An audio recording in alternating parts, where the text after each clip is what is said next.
Ia uitați aici! Pe o suprafață atât de mică, să obții răsaduri atât de mari, cum au evoluat semințele pe care le-am pus în melcii cu semințe, prin metoda seed snail. Cum s-au dezvoltat răsadurile? În continuare, sau răsadurile repicate în melci, sau melcii supraînălțați cu răsaduri. Am primit foarte multe întrebări și astăzi răspundem la toate acestea și tragem și concluziile în privința acestei metode. Merită să folosim în continuare această metodă a melcului cu semințe pentru a obține răsaduri pentru grădina noastră mică sau nu? Grădina BioLegumix. Inspirație pentru grădinarii amatori. Și acum, astăzi, 3 mai, iată cum arată răsadurile de vinete. Acestea sunt vinetele Cana F1 pe care le-am repicat în tavă cu 28 de celule. Normal, tava asta ar fi suficient de mare pentru vinete, dar ținând cont că vremea a fost extrem de ciudată, temperaturi foarte mari ziua și destul de mici noaptea, iar eu le-am adus aici în solar și nu le-am mai dus înapoi în casă, ele au suportat aceste variații de temperatură foarte mari și se vede treaba că au suferit puțin, adică nu s-au dezvoltat extraordinar de bine, dar totuși arată bine. Au rădăcini suficiente, frunze suficiente, putem spune că sunt niște răsaduri frumoase și chiar le putem pune în pământ. Dar haideți să vedem cum arată aceleași răsaduri de aceeași vârstă puse în pahare mai mari. În același timp în care am repicat aceste vinete în tava alveolară, mi-au rămas 2 răsaduri pe care am zis hai să le pun în pahar mai mare să vedem ce se întâmplă. E o mare diferență. Ia uitați, paharul e plin de rădăcini, iar tulpinile nu se compară. Adică dacă le comparăm, se vede clar diferența, mai bine spus, da? Ia uitați, cât de mult diferă. Deci, spațiul pentru rădăcini este foarte important. Asta este concluzia pe care am tras-o eu la aceste răsaduri. Acum, trecem la vinetele verzi pe care le-am semănat anul ăsta. Am avut și anul trecut și mi-au plăcut foarte mult și am zis hai să facem și anul ăsta. Ele au răsărit mult mai greu și destul de neuniform, dar iată că în momentul în care le-am repicat într-o tavă, tot cu 28 de celule, ele fiind un pic mai întârziate, arată mult mai bine. Dar gradul de dezvoltare nu este același cu cel al vinetelor hibrid. Da? Au mai puține rădăcini și planta este mai micuță, adică mai are nevoie de timp până să fie pregătită pentru plantare, ceea ce nu este nicio problemă pentru că încă nu sunt condiții afară pentru vinete. Și acum să trecem la artileria grea. Acesta este melcul în care avem vinete. Ia să vedem care sunt aici. 6.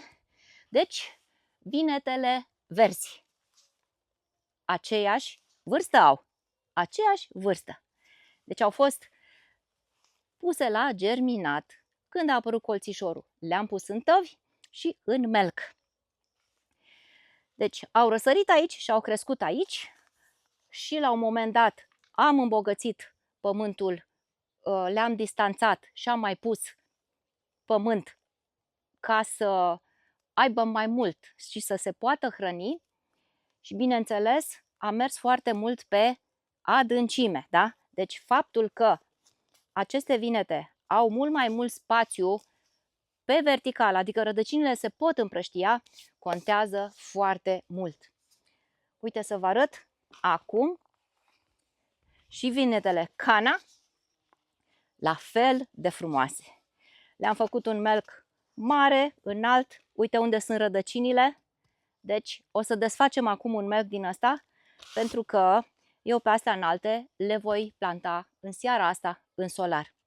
Cât de târziu s-ar face, nu mai contează, le pun pentru că n-are rost să le mai țin. Le-am ținut pur și simplu să vi le arăt, pentru că am început acest experiment și am zis să-l ducem împreună până la capăt. Deci aici am în suprafața asta,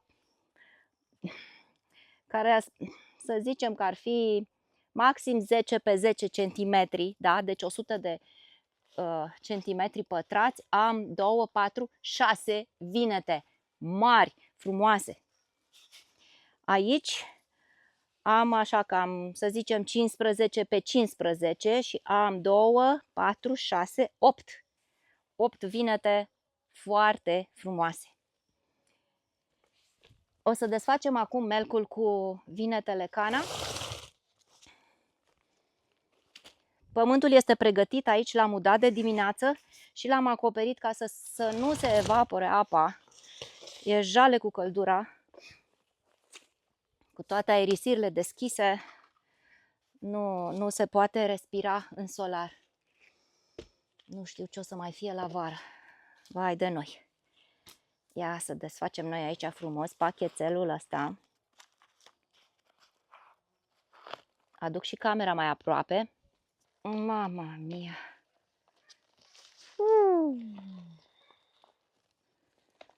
Ia uite ce e aici! Extraordinar!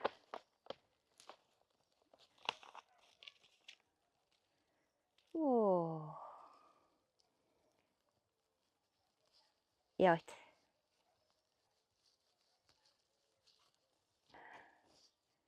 Cam așa arată.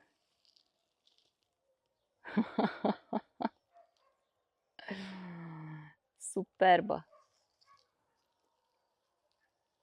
Trebuie să le desfacem foarte ușor.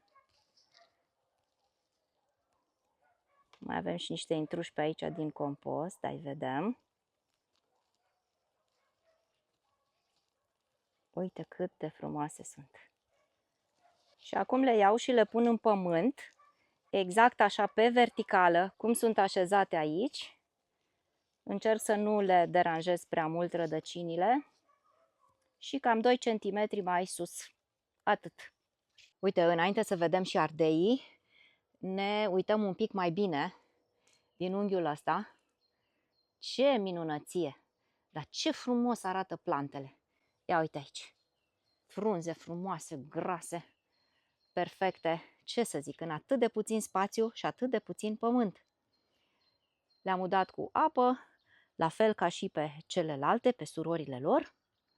Și cu biohumus, cred că de 2 ori am apucat să pun. Iată, dragi prieteni, și ardeii. Ardeii, la fel ca și vinetele, semănate în același timp, în aceleași condiții, o parte în alveole mai mici, au fost repicate aici și o parte direct în melc. Iată cum arată ardeii din melc, crescuți în aceleași condiții. Mai țineți minte folia asta cu bule? Că v-am arătat că o pun eu dublu ca să fie mai groasă, să creeze un pic mai mult spațiu între plante. Și iată că am aici 4, 8, 11, 14 plante. 14 plante de ardei pe suprafața asta. Aici e iarba de la mulci, că le-am ținut pe toate în solar în ultimele zile, chiar dacă a fost foarte frig noaptea. Așa cum vă spuneam, sunt puțin afectate de diferențele de temperatură, dar totuși ardeii ăștia, pentru că sunt atât de mari, n-au suferit. Ăștia mititei parcă le-au mai căzut niște frunze pe aici, n-au arătat foarte bine. Haideți, ne uităm repede la unul dintre melci. Uite, de exemplu, pe ăsta îl desfac. Se văd rădăcinile deja aici. Este fascinant ce se poate întâmpla când plantele au condiții diferite de dezvoltare. Cât de mult au crescut ardei ăștia. E incredibil. Hai să vedem acum. Nici nu mă duc prea mult, că se pare că nu o să am timp să le pun pe toate în pământ și nu vreau să-i deranjez foarte tare. Ia uitați ce e aici. Ia uitați câte rădăcini. Ce frumos! Ce frumos! Important este că sunt atât de mari. Uite o plantă. Cum arată.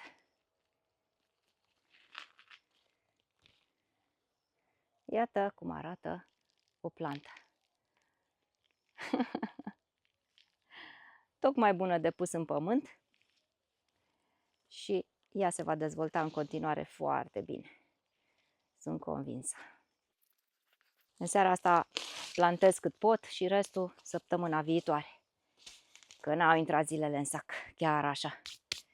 Dar cel mai important și mai important este ceea ce cu siguranță așteptați, melcul uriaș de roșii. Imediat. Ia uitați aici!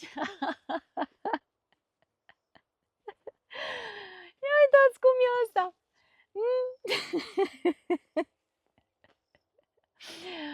Mai au un pic și se coc roșiile mele. Ia uitați aici!